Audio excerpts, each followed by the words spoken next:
So, howdy, I'm still stuck in crochet mode and working up some more materials to make more hook sets with. And I had a request for purple heart wood. Now, these are actually some scraps I had from a bowl I made not too long ago. I save everything and never know when it might come in handy, like it did here. So these odd little rounded corners from when I cut a round piece out of a square piece to make a bowl, I'm making use of these things. I normally don't work with a lot of exotics anymore, just because I prefer natural stuff that I harvest myself and the whole ecological thing and yada yada yada. But this particular purple heart came out of a hoard I got from an estate sale that was bought decades ago, and so I got a heck of a deal on it and putting it to good use.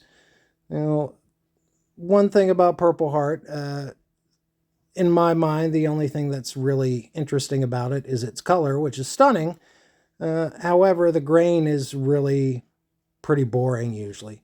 So I figured I wouldn't want to make something that was just purple heart. That would be too plain for me. So I decided to make up these blanks that I'm calling purplepalooza blanks, which, yes, if you've seen my videos, I say palooza a lot appended to things. It's just one of those things I do, I guess. However, a thing about purple heart is you can't ever get natural edges from it because it is only in the heartwood of the tree that the color is.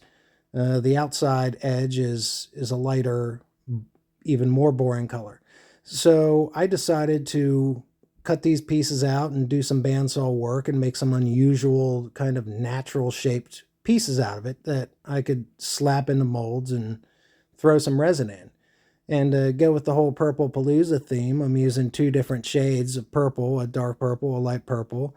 Going to try to get a nice swirling between the two, and should look great. Now, the thing about purple heart is, like, looking at it right now, it doesn't look all that purple, and that's to be expected because I just cut it.